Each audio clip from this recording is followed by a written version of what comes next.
आप सभी का सुपर कंसेप्ट क्लासेस में स्वागत है। और आज की इस वीडियो में हम लोग क्लास 12 हिंदी इलेक्टिव के मॉडल सेट 5 का कंप्लीट सॉल्यूशन करने वाले हैं।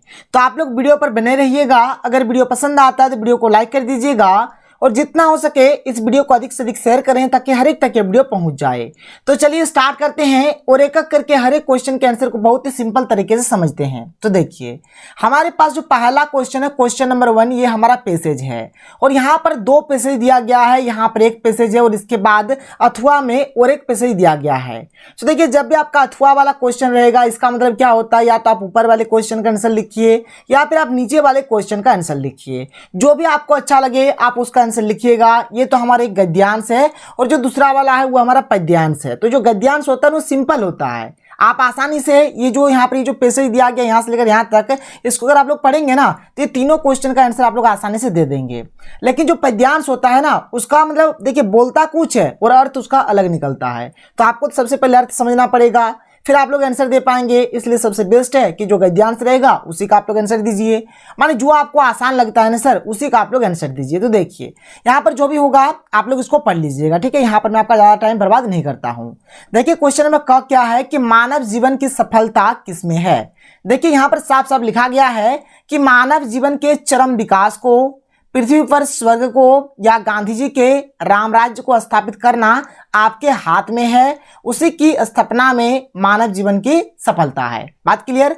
तो यहाँ पर थोड़ा अजीब टाइप का लिखा हुआ है तो थोड़ा हम इसको अच्छे तरीके से लिख देते हैं। तो देखिए मैंने क्या लिखा है क का आंसर कि मानव जीवन की सफलता, मानव जीवन के चरम विकास, पृथ्वी पर स्वर्ग को या गांधी जी के राम राज्य को स्थापित करना है। बात क्लियर हो गया, कोई दिक्कत नहीं है। थोड़ा अच्छे तरीके से आप लोग लिखिएगा। आगे देखिए क्वेश्चन नंबर ख क्या है कि उत्सुकता से कौन किसकी ओर देख रहा है। तो देखिए यहाँ पर साफ साफ लिखा गया है कि संसार का सारा इतिहास, मानव के सारे पूर्वज उत्सुकता से आप सब युवकों की ओर देख रहे हैं। मतलब सभी युवकों की ओर देख रहे हैं। वही चीज को मैंने लिख दिया है कि संसार का सारा इतिहास, मानव के सारे पूर्वज उत्सुकता से सभी युवकों की ओर देख रहा है। कोई दिक्कत नहीं है, लिख दीजिएगा। आगे देखिए क्वेश्चन नंबर ग क्या है कि प्रस्तुत गद्यांश के लिए उपयुक्त शीर्षक लिखिए। देखिए यहाँ पर जो शीर्षक होता है, जो टाइटल होता है, टाइटल कुछ भी हो सकता है, आप अपने से भी लिख सकते हैं। मतलब यहाँ पर इस पैसेज को पढ़िए और जो भी आपको समझ में आ रहा है कि इसका एक्चुअल में क्या टाइटल होना चाहिए। जैसे आप लोग कोई भी वीडियो देखते हैं ना तो उसका एक टाइटल होता है, तो उसी प्रकार से कुछ भी टाइटल हो सकता है, ठीक है। तो यहाँ पर जैसे कि मैंने इसको पढ़ा तो मुझे जो लगा यहाँ पर मैंने लिखा कि कल का भविष्य युवक, ठीक है, मैंने इसको लिख दिया है। देखिए कोई जरूरी नहीं कि यही वाला टाइटल आप भी लिखेंगे, हो सके टाइटल कुछ अलग भी हो सकता है। टाइटल से लेना देना नहीं है, जो भी आपको अच्छा लगता है आप लिखिए, आपका सही हो जाएगा, ठीक है। चलिए आगे चलते हैं। इसके जो अथवा वाला जो क्वेश्चन था उसको भी हम लोग देख लेते हैं। यहाँ पर मैं एक भी क्वेश्चन छोड़ने वाला नहीं हूं, बल्कि हर एक क्वेश्चन को बता दूंगा। मान के चलिए कि मैं जिस क्वेश्चन को छोड़ता हूं अगर वही क्वेश्चन एग्जाम में आ जाए तब तो दिक्कत हो जाएगा, इसलिए हर एक क्वेश्चन को कर लीजिए। तो देखिए यहाँ पर आगे क्या है जो कि हमारा अथवा देखे है। यहाँ पर देखिए पद्यांश है। देखिए पद्यांश है, अथवा था ना, ऊपर में एक था नीचे में एक है, यानी ऊपर वाला हमारा क्या था गद्यांश था, नीचे वाला पद्यांश। तो या तो आप ऊपर वाले का आंसर दीजिए या फिर आप नीचे वाले का आंसर दीजिए। देखिए जो पद्यांश होता है कुछ इस प्रकार से होता है। देखिए यहाँ पर आप समझ सकते हैं, देखिए कैसा लिखा गया है। अगर आप इसको पढ़ेंगे ना और इन क्वेश्चंस को पढ़ेंगे तो एक का भी आंसर आप लोग सही ढंग से नहीं दे पाएंगे क्योंकि समझ में ही नहीं आता है। यहाँ पर कहता कुछ है और इसका अर्थ निकलता कुछ है। तो देखिए सबसे पहले इसके माने को समझते हैं, इसका मतलब को समझते हैं। जो भी होगा इसको आप पढ़ लीजिएगा, इसमें टाइम बर्बाद नहीं करेंगे। इसका मतलब ये होता है, देखिए सुंदर चंद्रमा की चंचल किरणें जल और थल सभी स्थानों पर क्रीड़ा कर रही है, यानी कि क्रीड़ा यानी खेल रही है। पृथ्वी से आकाश तक सभी जगह चंद्रमा की स्वच्छ चांदनी फैली हुई है, जिसे देखकर ऐसा मालूम पड़ता है कि धरती और आकाश में कोई धुली हुई सफेद चादर बिछी हुई हो। पृथ्वी हरे घास के तिनकों की नोक के माध्यम से अपनी प्रसन्नता को व्यक्त कर रही है। मंद सुगंधित वायु बह रही है जिसके कारण वृक्ष धीरे धीरे हिल रहे हैं, ठीक है, यानी कि झूम रहे हैं आप बोल सकते हैं। तो यहाँ पर इसका था ये मतलब, ठीक है। चलिए क्वेश्चन देखते हैं। देखिए पहला क्वेश्चन क्या है, क्वेश्चन में कहा कि अवनी का क्या अर्थ है। देखिए अवनी कहाँ पर लिखा हुआ है तो अवनी यहाँ है। अवनी और अंबर, अंबर यानी आकाश, तो अवनी माने क्या होता है देखिए यहाँ पर है ना। देखिए यहाँ पर अवनी माने क्या हो जाएगा, देखिए यहाँ पर आप समझ सकते हैं धरती और आकाश है तो अवनी माने हो जाएगा यहाँ पर आपका धरती। अवनी माने क्या हो जाएगा? धरती, या फिर आप पृथ्वी भी बोल सकते हैं। ठीक है, तो देखिए अवनी का अर्थ हो जाएगा पृथ्वी, आप धरती भी बोल सकते हैं। अवनी का अर्थ आप लोग धरती भी बोल सकते हैं, धरती बोलिए या फिर पृथ्वी बोलिए, कोई दिक्कत नहीं है। जैसे कि यहाँ पर धरती और आकाश लिखा हुआ है, आप यहाँ पर अवनी का मतलब धरती भी बोल सकते हैं या फिर पृथ्वी भी बोल सकते हैं, दोनों का दोनों सही है। क्वेश्चन नंबर ख क्या है कि तरु क्यों झूम रहे हैं? तरु, तरु यानी कि वृक्ष, तो वृक्ष क्यों झूम रहे हैं? देखिए साफ साफ लिखा गया है कि मंद सुगंधित वायु बह रही है जिसके कारण वृक्ष धीरे धीरे हिल रहे हैं। तरु यानी कि वृक्ष क्यों झूम रहे हैं, यानी कि क्यों हिल रहे हैं, तो इसका हिलने का या फिर झूमने का जो मेन कारण है क्या है कि मंद सुगंधित वायु बह रही है, इसी के चलते जो हमारा तरु है यानी कि जो वृक्ष है वह धीरे धीरे हिल रहे हैं। तो इसका आंसर हो जाएगा कि मंद सुगंधित वायु बह रही है जिसके कारण वृक्ष यानी कि तरु धीरे धीरे हिल रहे हैं। क्वेश्चन नंबर ग क्या है कि धरती किस प्रकार प्रसन्नता प्रकट करती है, यानी जो धरती है, जो पृथ्वी है, वह किस प्रकार मतलब अपना जो खुशी है किस प्रकार से खुशी का इजहार कर रहे हैं, आपको बताना है। तो देखिए यहाँ पर साफ साफ लिखा गया कि पृथ्वी बोलिए या फिर धरती बोलिए, बात है की हुआ तो पृथ्वी हरे घास के तिनकों की नोक के माध्यम से अपनी प्रसन्नता को व्यक्त कर रही है। तो इसका आंसर हो जाएगा पृथ्वी बोलिए धरती बोलिए, कोई दिक्कत नहीं। तो धरती हरे घास के तिनकों की नोक के माध्यम से अपनी प्रसन्नता को व्यक्त कर रही है। तो इस प्रकार से आपको आंसर लिखना है। यहाँ पर मैं आपको दोनों का दोनों बता दिया, आप ऊपर वाला लिखिए या फिर नीचे वाला लिखिए, दोनों में से कोई एक लिखना होगा। और मैं तो आपको सर हमेशा यही बोलूंगा कि जो गद्यांश होता है उसको लिखिए, पद्यांश वाला मत लिखिए। पद्यांश में जो इसका जो मतलब अर्थ होता है ना, अर्थ पहले आपको समझना पड़ेगा और अर्थ समझना थोड़ा मुश्किल होता है। यहाँ पर मैंने आपको बता दिया इसलिए आपको सिंपल लग रहा होगा, लेकिन थोड़ा डिफिकल्ट होता है, थोड़ा कठिन होता है। चलिए आगे चलते हैं, आगे देख लेते हैं। आगे देखिए, तो चलिए हम लोग खंड ख यानी कि सेक्शन बी को देख लेते हैं। अगर आप लोग यहाँ पर ध्यान से देखेंगे तो यहाँ पर कुल मिलाकर 4 क्वेश्चंस दिया गया है और मात्र आपको 2 ही क्वेश्चंस का यहाँ पर आंसर देना है। यानी देखिए यहाँ पर 4 क्वेश्चंस है टोटल मिलाकर और हमें मात्र 2 ही क्वेश्चंस का आंसर देना है। यानी यहाँ पर 2 क्वेश्चन का यहाँ पर हमें डिस्काउंट दिया जा रहा है। ठीक है, अब देखिए यहाँ पर बात रहा तो आप यहाँ पर 4 में से किस किस क्वेश्चन का आंसर देंगे। तो यहाँ पर अगर आप लोग मेरा बात को मानेंगे ना तो सबसे बेस्ट क्या है, यहाँ पर एक जो निबंध है, निबंध का आप लोग आंसर दीजिए और यहाँ पर एक जो ये आपका जो पत्र है ना, इस पत्र का यहाँ पर आप लोग आंसर दीजिए, जो सबसे बेस्ट होगा। क्योंकि यहाँ से और यहाँ से आप लोग कंफ्यूज हो जाएंगे और अगर आप लोग पत्र को कर लेते हैं ना तो एक ही पत्र से आप लोग बहुत सारा पत्र लिख सकते हैं और निबंध आपको थोड़ा बहुत करना पड़ेगा।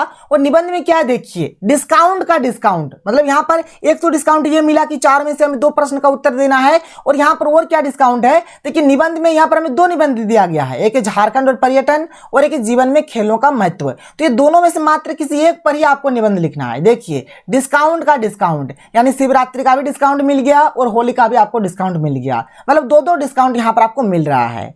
तो यहाँ पर मैं क्या करता हूँ, मैं आपको क्वेश्चन नंबर क और क्वेश्चन नंबर ख का यहाँ पर मैं आपको आंसर बता देता हूँ। अगर आपको लगता है कि नहीं सर ग और घ भी बताइए तो आप नीचे कमेंट सेक्शन पे कमेंट कर दीजिएगा, मैं आपको एक अलग सा वीडियो बनाकर ये सब भी बता दूंगा। ठीक है, तो चलिए स्टार्ट करते हैं और यहाँ पर मैं आपको बताता हूँ जीवन में खेलों का महत्व।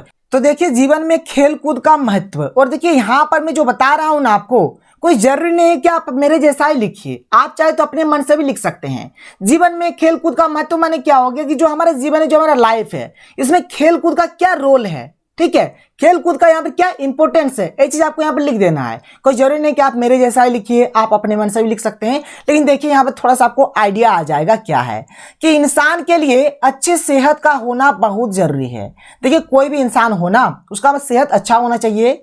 एक स्वस्थ शरीर से ही अच्छे मस्तिष्क का निर्माण होता है। जिनका शरीर स्वस्थ होगा ना, उनका मस्तिष्क यानी कि जो दिमाग होगा वो भी सही होगा, वो भी अच्छा होगा। शरीर को स्वस्थ रखने में खेलकूद और व्यायाम एक महत्वपूर्ण भूमिका निभाते हैं। देखिए शरीर अगर हमारा स्वस्थ तभी रहेगा जब हम लोग खेलकूद करेंगे, एक्सरसाइज यानी कि व्यायाम करेंगे। खेलों के द्वारा तन और मन दोनों ही स्वस्थ रहते हैं। खेलों से मानव में धैर्य, सहनशीलता और मानवीय गुणों का विकास होता है। अगर हम लोग खेल खेलेंगे या फिर व्यायाम करेंगे तो हमारा धैर्य बढ़ेगा, सहनशीलता बढ़ेगा और जो मानव का जो गुण होता है इस पर भी विकास होगा। खेल सभी के व्यस्त जीवन में एक अहम भूमिका अदा करता है। देखिए अगर एक्चुअल में कहा जाए तो अभी के बच्चे क्या खेल रहे हैं, तो फ्री फायर खेल रहे हैं। फ्री फायर खेल रहे हैं, पबजी खेल रहे हैं। इससे क्या हो रहा है, डिप्रेशन बढ़ रहा है, माइंड का डिप्रेशन बढ़ रहा है। यहाँ पर अच्छे मस्तिष्क का निर्माण नहीं हो रहा है। यहाँ पर आपको पबजी और फ्री फायर खेलने के लिए नहीं बोला जा रहा है। ऐसा चीज खेलिए जहाँ पर पूरे शरीर का, पूरे मस्तिष्क का व्यायाम हो। बात समझ में आ रहा है? ये नहीं कि आपको फ्री फायर और पबजी खेलना है या फिर मोबाइल लेकर आपको क्रिकेट और फुटबॉल खेलना है। नहीं सर, आपको फील्ड में जाके खेलना पड़ेगा। ये सब चीज का खेल का यहाँ पर बात हो रहा है। खासकर छात्र जीवन में देखिए, जो खेल का जो महत्व है ना, छात्र जीवन में एक बहुत बड़ा रोल ये अदा करता है। इसलिए हमें सभी को दिन का कुछ समय खेलकूद के लिए निकालना चाहिए। खेलों से तंदुरुस्ती के अलावा हमारा अच्छा खासा मनोरंजन भी हो जाता है, मजा भी आता है। यहाँ पर अलावा लिख लीजिएगा, सबसे बेस्ट रहेगा। और लिख दीजिएगा, ठीक है, अलावा, अलावा ऐसे यहाँ पर और लिखिएगा ना, सबसे अच्छा लगेगा पढ़ने में, अलावा। इनसे खिलाड़ी में आत्मनिर्भर होने की भावना उत्पन्न होती है। खेल खेलते समय वह अपने शरीर के लिए ही नहीं खेलता, बल्कि उसके हार जीत पूरी टीम की हार और जीत है। बात समझ में आ रहा है? देखिए यहाँ पर व्यायाम तो हो रहा है, शरीर को, माइंड को जो भी मतलब लाभ हो रहा है वो तो है, लेकिन जब कोई खेल खेलता है, मान के चलिए हम लोग मैच ही खेलने जाते हैं, कितना एक्टिव रहते हैं कि नहीं भाई हमारा जो टीम है उसको हमें जीत दिलाना है। अब हार जाते हैं वो अलग बात है, लेकिन पूरा एकदम संघर्ष करते हैं कि नहीं भाई हमें जीतना है तो जीतना है, ये बात हो जाता है। इसलिए स्वस्थ शरीर और मस्तिष्क के लिए हम सभी को किसी न किसी तरह की शारीरिक गतिविधि में जरूर भाग लेना चाहिए, जिनमें से खेल एक अच्छा तरीका है। खेल खेल में शरीर को ऊर्जा मिलती है और मानसिक शक्ति में भी वृद्धि होती है, क्योंकि स्वस्थ और हिष्ट पुष्ट शरीर में ही एक सुंदर मस्तिष्क का वास होता है। ठीक है, यहाँ पर हिष्ट लिख दीजिएगा, हॉ लिखिएगा, यहाँ पर हिष्ट पुष्ट ऐसे लिख दीजिएगा। ठीक है, विद्यार्थी जीवन में तो खेलों का विशेष महत्व है। बहुत से छात्र तो खेलों के दम पर ही ऊंचे ऊंचे पदों को हासिल कर लेते हैं। देखिए खेल तो बहुत जरूरी है, जैसे हम लोग विराट कोहली, सचिन तेंदुलकर, महेंद्र सिंह धोनी, रोहित शर्मा, इन सबको जानते हैं। क्यों जानते हैं? खेल के थ्रू से ही तो जानते हैं। तो ये बात होता है खेल का महत्व। आगे देखिए, छात्र देश के युवा है, वे खेल गतिविधियों के द्वारा ज्यादा अनुशासित, बलवान और स्वस्थ और आसानी से किसी भी विपरीत परिस्थिति का सामना कर सकते हैं। खेलों में निरंतर भाग लेते रहना आसानी से चिंता, घबराहट, तनाव को दूर करने में मदद करता है। इसलिए कहने में संकोच नहीं होगा कि खेल जीवन के लिए अत्यंत जरूरी है। जीवन में शिक्षा के अलावा खेलों में भी रुचि बहुत जरूरी है। शिक्षा संस्थाओं की भी जिम्मेदारी बनती है कि वह छात्रों को खेलों का महत्व समझाए और खेलकूद की व्यवस्था करें। देखिए खेलकूद से क्या लाभ होने वाला है, ठीक है, यहाँ पर एक पॉइंट बना दीजिएगा। क्या है कि बच्चे टीम की भावना और समय की पाबंदी सीखते हैं। देखिए यहाँ पर जब हम लोग कोई भी मैच खेलते हैं तो टीम के लिए खेलते हैं। तो देखिए हमारा जो जीत होता है ना, टीम की जीत के साथ जुड़ा हुआ रहता है। एक्चुअल में अगर टीम जीत गया ना तो हम जीत गए। यहाँ पर हम लोग लास्ट टाइम तक संघर्ष करते कि नहीं भाई हमें जीतना है तो जीतना है। वही संघर्ष आप पढ़ाई में भी लगाइए कि नहीं हमें पास होना है तो होना है, हम लोग अच्छे तरीके से पढ़ाई करेंगे, पास होंगे। और ये खेल से क्या होता है, समय का जो महत्व होता है ना, इसके बारे में भी हमें जानकारी मिल जाता है। देखिए मान के चलिए कि मतलब कुछ टाइम दिया गया, उतने टाइम में हमें गोल करना है। जब मान के चलिए फुटबॉल खेल रहे हैं तो फुटबॉल में हमें गोल करना है। अगर आप उस टाइम में गोल नहीं कर पाते हैं तो आपको लगता है कि नहीं भाई हमने कितना बड़ा गलती कर दिया। उस टाइम अगर आपको लगता होगा कि नहीं थोड़ा सा और टाइम मिल जाता ना तो हम लोग गोल कर देते। ये होता है समय की पाबंदी। स्पोर्ट्स में जाने से बच्चे अनुशासित बनते हैं, बच्चे डिसिप्लिन में रहते हैं, समय की वैल्यू समझते हैं और उनसे टीम भावना जागृत होती है। दूसरों के साथ कैसे व्यवहार करना है, टीम के रहकर शेयर करना। ठीक है, ये हो गया। यहाँ पर ये अगर आप नहीं भी लिखेंगे ना तो इतना ही अगर आप लिख देंगे तो काफी है। जीत हार का अर्थ समझ आता है। जब हार जाता है ना कोई भी टीम या फिर कोई भी खिलाड़ी तो कितना दुख होता है वो वही जानता है। टीम में छोटे बच्चे हैं, उनसे प्यार करना और बड़ों के प्रति सम्मानपूर्वक व्यवहार करना सीखते हैं, डिप्रेशन से दूर रहते हैं। ये सब चीज़ आप लोग लिखिएगा। और देखिए हमारे पास जो और एक क्वेश्चन जो था ना यहाँ पर क्या था, देख लीजिए क्वेश्चन नंबर ख कि अपने गांव में कोरोना जांच कैंप लगवाने हेतु संबंधित अधिकारी को एक पत्र लिखिए। यहाँ पर कोरोना जांच करवाना है, एक कैंप लगवाना है अपने गाँव में, इस पर मतलब आपको एक पत्र लिखना है। देखिए पत्र लिखना बहुत ही सिंपल होता है, मैं आपको एक वीडियो के माध्यम से आगे भी बताऊंगा, लेकिन यहाँ पर पहले आप इसके आंसर को देखिए। मैंने बहुत ही सिंपल और इजी तरीके से यहाँ पर लिख के रख दिया। देखिए यहाँ पर कैसे लिखना है, तो यहाँ पर देखिए मैंने ख नंबर वाला आंसर लिख दिया है कि सेवा में पहले लिखना है आपको, फिर श्रीमान स्वस्थ अधिकारी महोदय। यहाँ पर मैंने धन्यवाद लिखा है, आप लोग जिस भी जिला से बिलोंग करते हैं आप अपने जिला का नाम यहाँ पर लिख सकते हैं। खैर कोई दिक्कत नहीं, आप लोग यहाँ पर कुछ भी लिखिए ना, काम बन जाएगा आपका, ठीक है। फिर विषय, विषय क्या है कि हमारे गांव में कोरोना जांच कैंप लगाने के संबंध में, ठीक है, यही तो बोला गया है ना। फिर लिखना है आपको महाशय। देखिए आप एक चीज का यहाँ पर ध्यान रखिएगा कि सेवा में जो लिखेंगे यहाँ पर आपको एक कॉमा देना है, महाशय जो लिखेंगे यहाँ पर आपको एक कॉमा देना है। और देखिए सेवा में आपको ऐसे लिखना है, फिर जो श्रीमान वाला होगा विषय तक आपको ऐसे लिखना है, फिर महाशय वाला ऐसे चलेगा, फिर सविनय वाला महाशय के लास्ट से इस प्रकार से स्टार्ट करेंगे। तो एक फॉर्मेट होता है, अगर आप लोग सही फॉर्मेट में लिखेंगे ना तो आपको जरूर से जरूर नंबर मिलेगा। फिर देखिए क्या कि सविनय निवेदन यह है कि मैं, आपका जो भी नाम होगा यहाँ पर नाम लिख दीजिएगा। ऐसे तो मैंने यहाँ पर अपना नाम लिख दिया है। ग्राम, आपका जो भी गांव का नाम होगा उस गांव का नाम यहाँ पर आप लोग लिख दीजिएगा। का निवासी हूं। हमारे गांव के बहुत सारे व्यक्ति विदेशों से आए हैं और अभी तक अपना कोरोना जांच नहीं कराए हैं, ठीक है। कोरोना वायरस एक जानलेवा वायरस है, लेकिन फिर भी ये लोग नहीं समझ रहे हैं। अतः श्रीमान से मेरा विनम्र अनुरोध है कि आप हमारे गांव में एक कैंप लगाएं और जो जो विदेशों से आए हैं उनका जल्द से जल्द कोरोना चेकअप करें। आपके इस पुनीत कार्य हेतु मैं आपका सदा आभारी रहूंगा, ठीक है। आपका भवदीय, आपका नाम लिख दीजिएगा और जिस दिन आप लोग पत्र को लिख रहे हैं उसका डेट यहाँ पर लिख दीजिएगा। कितना सिंपल, कितना ईजी है, आप समझ सकते हैं। चलिए आगे चलते हैं, अगला क्वेश्चन देख लेते हैं। आगे का क्वेश्चन क्या है, देखिए यहाँ पर क्वेश्चन नंबर 3 क्या है। यहाँ पर हमें 2 दिया गया, जैसे यहाँ पर एक हो गया, यहाँ पर एक हो गया, काव्यांश है और हमें इसका अर्थ निकालना है। क्या लिखना है, इसका अर्थ लिखना है। या तो आप ऊपर वाले का लिखिए या फिर आप नीचे वाले का लिखिए। यहाँ पर साफ साफ बोला है कि निम्नलिखित काव्यांश में से किसी एक की सप्रसंग व्याख्या कीजिए। एक का आपको यहाँ पर लिखना है, लेकिन सर मेरा तो फंडा है, यहाँ पर मैं आपको दोनों का दोनों आंसर बताऊंगा, फिर आपको जो अच्छा लगे आप लिख लीजिएगा। तो चलिए सबसे पहले कौन नंबर वाला देख लेते हैं। देखिए कौन नंबर वाला क्या है, यहाँ पर जो भी होगा इसको आप लोग पढ़ लीजिएगा। इसका जो मतलब है क्या है, देखिए कि घर घर में हर एक व्यक्ति चीर यानी कि वस्त्र लेकर मौज मना रहा है। हे मेरे नाथ, मेरे मालिक, मेरे प्राणधार, तुम जल्दी से आ जाओ। मेरी सुंदरता किस काम की, तुम जो गए तो मेरा रंग रूप भी साथ ले गए और लौट के फिर नहीं आए।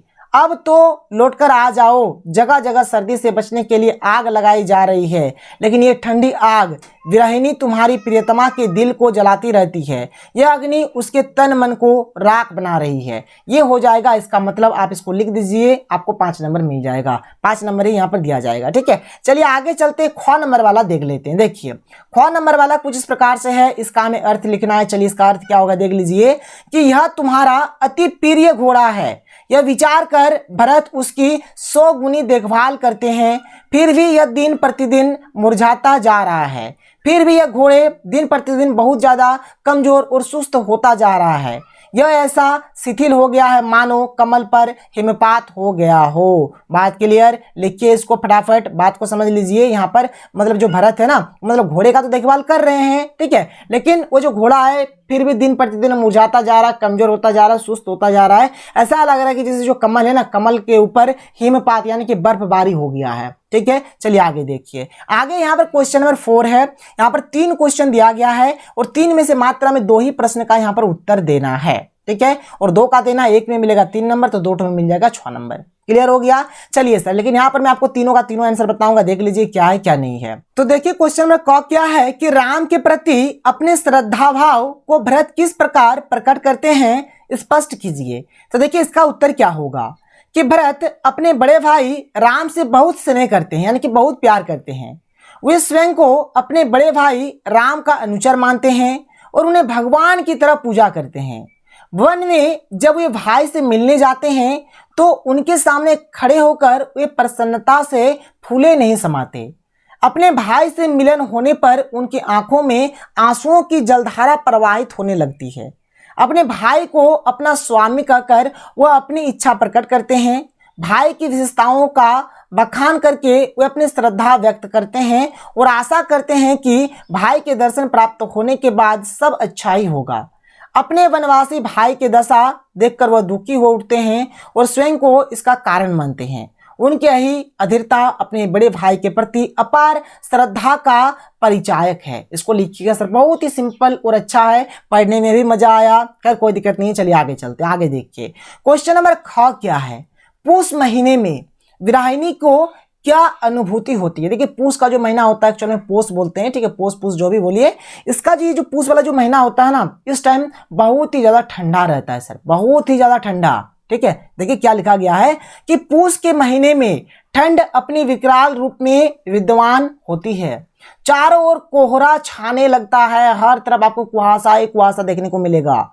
विरहनी के लिए यह स्थिति भी कम कष्टदायक नहीं है। देखिए यहाँ पर पूस आए या फिर माघ आए, दोनों के लिए आप यही आंसर लिखिएगा, पूस आए या फिर माघ। यहाँ पर पूस की जगह पे अगर माघ महीना भी लिखा रहता है ना, तब भी आपको यही आंसर लिख देना था, क्योंकि पूस में भी जिस प्रकार से ठंडा रहता है, माघ में भी वैसे ही ठंडा रहता है।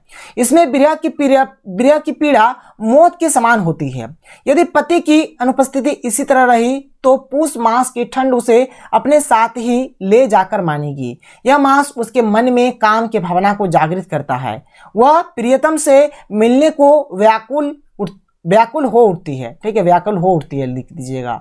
इसी बीच इस मास में होने वाली वर्षा उसकी व्याकुलता को और भी बढ़ा देती है। वर्षा में भीगी हुई नागमती को गीले वस्त्र तथा आभूषण तक तीर के समान चुभ रहे हैं, ऐसे उसे बनाव श्रृंगार तक भाता नहीं है। प्रियतम के विरह में तड़पते हुए वह सूख कर कांटा हो रही है, उससे ऐसा लगता है इस विरह में वह इस प्रकार जल रही है कि उसका शरीर राख के समान उड़ ही जाएगा। तो यहाँ पर देखिए एक्चुअल में यही कहा जा रहा है कि जो हमारा पूस का जो महीना होता है ना, बहुत ही ठंडा वाला होता है, हर तरफ कुहासा ही कुहासा होता है। और यहाँ पर जो विरहनी है ना, इनका जो भी कष्ट था, इसमें यही चीज के बारे में बताया जा रहा है, और वह अपने प्रियतम को याद कर करके बहुत ही कष्ट महसूस कर रहा है, इसी चीज के बारे में यहाँ पर बताया गया है। खैर इसको आप नोट डाउन कर लीजिए और यहाँ पर आप समझ सकते हैं यहाँ पर एक्चुअल में क्या कहा जा रहा है। चलिए आगे चलते हैं, देखते हैं क्वेश्चन नंबर ग। तो देखिए क्वेश्चन नंबर ग क्या है कि घनानंद की रचनाओं की भाषिक विशेषताओं को अपने शब्दों में लिखिए। तो देखिए इसका उत्तर क्या है कि घनानंद की रचनाओं की भाषिक विशेषताएं हैं। देखिए पहला बात, जो घनानंद थे ना, जो भी रचना करते थे वो अलंकार का प्रयोग करते थे और बहुत ही सुंदर तरीके से उसका वर्णन करते थे। तो वही चीज लिखा गया है कि घनानंद की रचनाओं में अलंकारों का बड़ा सुंदर वर्णन मिलता है। वे अलंकारों का प्रयोग बड़ी प्रवीणता से करते थे, उनकी दक्षता का परिचय उनकी रचनाओं का पठन करते ही पता चल जाता है। फिर देखिए आगे क्या है, जो घनानंद थे ना, वह ब्रज भाषा के प्रवीण कवि थे, इनका भाषा साहित्यिक तथा परिष्कृत है। फिर क्या है कि लाक्षणिकता का गुण इनकी भाषा में देखने को मिलता है। और घ नंबर में कि काव्य भाषा में क्या है, सृजनात्मक के जनक भी थे। आगे चलते हैं, आगे देखते हैं आगे आपका क्या है, क्वेश्चन नंबर 5। तो चलिए हम लोग क्वेश्चन नंबर 5 को देख लेते हैं। और देखिए यहाँ पर जो क्वेश्चन नंबर 5 है ना, यहाँ पर 3 क्वेश्चंस दिया गया है और 3 में से मात्र आपको 2 ही क्वेश्चंस का आंसर देना है।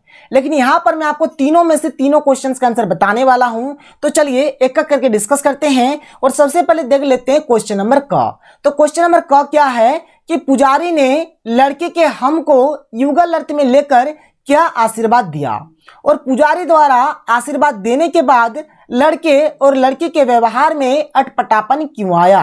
तो देखिए इसका उत्तर क्या है कि पुजारी ने अज्ञानवश लड़के के हम से यह अर्थ लिया कि दोनों रिश्ते में पति पत्नी है। देखिए यहाँ पर एक लड़का है और एक लड़की है। जब लड़की हम बोलती है तो पुजारी क्या समझ लेते हैं, यहाँ पर ये जो दोनों है ना, ये पति पत्नी है। फिर यहाँ पर आशीर्वाद देते हैं, देखिए यहाँ पर क्या आशीर्वाद देते हैं, अतः पुजारी ने उन्हें सुखी रहने, फलने फूलने तथा हमेशा साथ आने का आशीर्वाद दे दिया। इसका अर्थ था कि उनकी जोड़ी सदा सुखी रहे और आगे चलकर वे अपने परिवार तथा बच्चों के साथ आएं। पंडित का यह आशीर्वाद सुनकर दोनों असहज हो गए। लड़की को अपनी गलती का एहसास हुआ क्योंकि इसमें उसके हम शब्द ने यह कार्य किया था। वह थोड़ा घबरा गई। दूसरी तरफ लड़का भी परेशान हो गया। उसे लगा कि लड़की कहीं उसकी जिम्मेदार उसे न मान ले।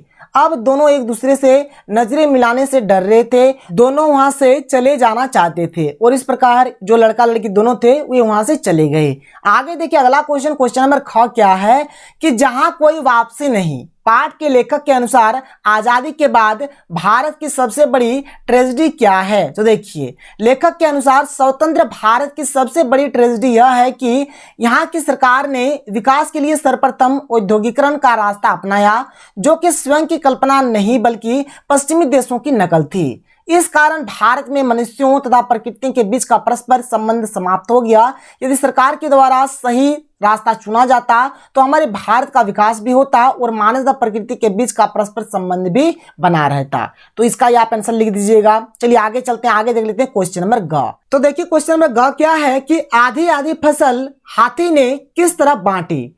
तो इसका उत्तर क्या है, देखिए कि हाथी ने किसान को कहा कि हम मिलकर खाएंगे। इसका अर्थ यह नहीं है कि वह फसल को आधा आधा बांट लें, इसका अर्थ है कि दोनों एक गन्ने को मिलकर खाएंगे। किसान ने विवश होकर हाथी के साथ गन्ना यहाँ पर खाना लिख दीजिएगा, ठीक है, गन्ना खाना आरंभ किया। बात को समझिए, यहाँ पर देखिए एक्चुअल में बोला क्या जा रहा है, यहाँ पर हाथी जो है ना, हाथी किसान से क्या कहते हैं कि हम लोग मिलकर खाएंगे। अब मिलकर खाने का ये मतलब नहीं है कि फसल को हम लोग आधा आधा बांटेंगे, बल्कि इसका मतलब ये है कि यहाँ पे गन्ना लेते हैं, एक साइड में हाथी खा रहा है, एक साइड में वो किसान खा रहा है। बात क्लियर, दोनों यहाँ पर खाना स्टार्ट कर रहा है। तो वह खींचते हुए हाथी के मुंह की ओर जाने लगा। जो किसान था ना, इस साइड में जो किसान था, मतलब देखिए एक साइड में किसान है, एक साइड में हाथी है। तो हाथी यहाँ पर गन्ना को बहुत ही मतलब स्पीडली खींच रहा है, तो किसान जो है ना उसके मुंह तरफ आ रहा था, ठीक है, वही चीज बोला गया है। उसने आखिरकार गन्ना छोड़ दिया, जो किसान है वो गन्ना छोड़ दिया। हाथी ने किसान द्वारा गन्ना छोड़ते ही गन्ने को पूरा खा लिया। बात क्लियर, ये था इस क्वेश्चन का आंसर। तो चलिए अब हम लोग अगला क्वेश्चन देख लेते हैं, क्वेश्चन नंबर 6। तो देखिए यहाँ पर क्वेश्चन नंबर 6 क्या है कि महाकवि तुलसीदास अथवा विश्वनाथ त्रिपाठी की किन्हीं दो रचनाओं के नाम लिखें। यहाँ पर या तो आप तुलसीदास जी का लिखिए या फिर विश्वनाथ त्रिपाठी जी का लिखिए। यहाँ पर दोनों में से आप लोग किसी का भी लिख सकते हैं, लेकिन यहाँ पर मैं आपको दोनों में से दोनों का बता देता हूँ। देखिए यहाँ पर तुलसीदास जी का अगर बात किया जाए तो क्या क्या हो जाएगा, यहाँ पर एक हो जाएगा रामचरितमानस, एक हो जाएगा विनय पत्रिका, फिर क्या हो जाएगा कवितावली, फिर क्या हो जाएगा गीतावली। और विश्वनाथ त्रिपाठी जी का अगर बात किया जाए तो यहाँ पर हो जाएगा जैसा कह सका, फिर क्या हो जाएगा नंगा तलाई का गांव। तो यहाँ पर आप लिख लीजिएगा, कोई प्रॉब्लम नहीं है। आगे देखिए क्वेश्चन नंबर 7। तो क्वेश्चन नंबर 7 में यहाँ पर दो क्वेश्चन दिया गया है, लेकिन यहाँ पर अथवा है। अथवा का माने क्या होता है, या तो आप ऊपर वाले क्वेश्चन का आंसर दीजिए या फिर आप नीचे वाले क्वेश्चन का आंसर दीजिए, लेकिन यहाँ पर मैं आपको दोनों में से दोनों का यहाँ पर आपको आंसर बता देता हूँ। चलिए बात करते हैं। तो देखिए यहाँ पर सबसे पहले देख लेते हैं ऊपर वाला क्या है कि ऐसी कौन सी स्मृति है जिसके साथ लेखक को मृत्यु का बोध अजीब तौर से जुड़ा मिलता है। तो देखिए लेखक ने एक बार गांव में ठुमरी सुनी थी। उस ठुमरी को सुनकर लेखक का रोने का मन करने लगा था। लेखक कहते हैं कि उस ठुमरी को सुनते समय उस स्त्री की याद हो जाती है जिसे अपनी मृत्यु की गोद में गए पति की याद आती है। उसे बस प्रियतम से मिलने का इंतजार है। उसका प्रियतम हर रूप में उसके साथ है। इसी स्मृति को याद करके लेखक को मृत्यु का बोध अजीब तौर से जुड़ा मिलता है। देखिए पहले क्या होता था, सती प्रथा होता था। सती प्रथा माने समझ सकते हैं, अगर कोई भी स्त्री का अगर पति पहले डेथ कर जाता था तो जो भी स्त्री होता था उनको मतलब जला दिया जाता था। खैर वो तो पहले का बात है, लेकिन यहाँ पर जो आप समझ सकते हैं क्या है, मतलब उनका पति डेथ कर गया था। और यहाँ पर ये जो ठुमरी है लेखक ने बहुत ही पहले सुना था। आप इसको नोट करिए, बहुत ही सिंपल और अच्छा क्वेश्चन है। चलिए आगे देख लेते हैं। अगला आगे देखिए, यहाँ पर जो अथवा में था उसको देख लेते हैं कि अब मालवा में वैसा पानी नहीं गिरता जैसा गिरा करता था। उसके क्या कारण है? देखिए इसके बहुत सारे कारण है। देखिए पहला क्या है कि औद्योगिकरण ने पर्यावरण को नुकसान पहुंचाया है। इसके कारण पर्यावरण में भयंकर बदलाव देखने को मिले हैं। इसने जल थल तथा भूमि प्रदूषण को बढ़ावा दिया है। ये एक बात हो गया। दूसरा बात समझिए कि वायुमंडल में कार्बन डाइऑक्साइड गैस की अधिकता के कारण भी मौसम पर प्रभाव पड़ रहा है। यह गर्म होती है जिसके कारण वायुमंडल और ओजोन परत को नुकसान पहुंच रहा है। फिर आगे क्या कि पेड़ों की अत्यधिक कटाई के कारण भी मालवा धरती उजड़ने लगी है। तो बस सर इसका आप लोग आंसर इसी प्रकार से लिखिएगा। चलिए आगे चलते हैं, आगे देखते हैं। तो आगे देखिए क्वेश्चन नंबर 8।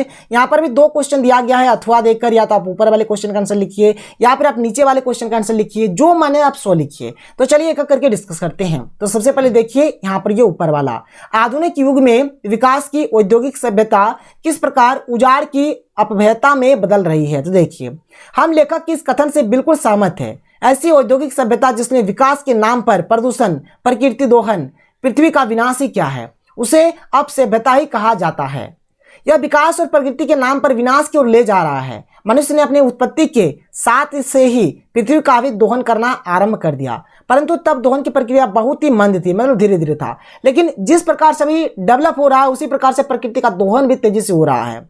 जैसे जैसे मनुष्य का विकास होता गया उसने प्रकृति का दोहन तेजी से करना आरंभ कर दिया।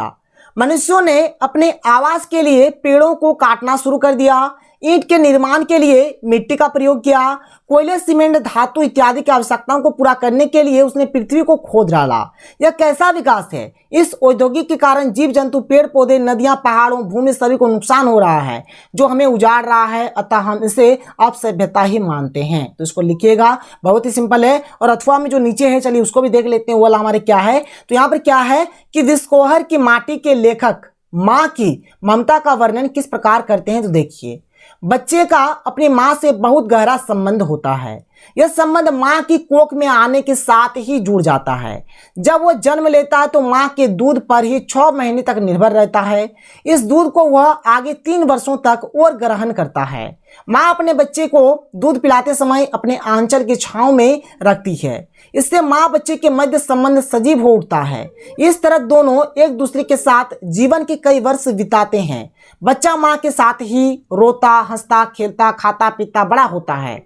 माँ इन क्रियाओं से सुखी होती है। वह बच्चे पर अपनी ममता लुटाती है। वह बच्चे को अपनी ममता की छांव के तले रखती है। बच्चा माँ के आंचल में दूध पीता हुआ अपनी माँ के स्पर्श तथा गर्माहट को महसूस करता है। वह बच्चे के लिए उसका पोषक करने वाली मित्र तथा एक स्त्री होती है। माँ का दूध पीकर बच्चा मानव जीवन की सार्थकता को पूर्ण कर देता है। और इसी प्रकार से यहाँ पर ममता का वर्णन किया गया है। तो अगर आपको वीडियो पसंद आए तो वीडियो को लाइक करिए, और आपको जिस चीज का भी वीडियो चाहिए आप नीचे कमेंट सेक्शन में कमेंट कर दीजिएगा। तो चलिए मिलते हैं अगले वीडियो में। थैंक यू, जय हिंद।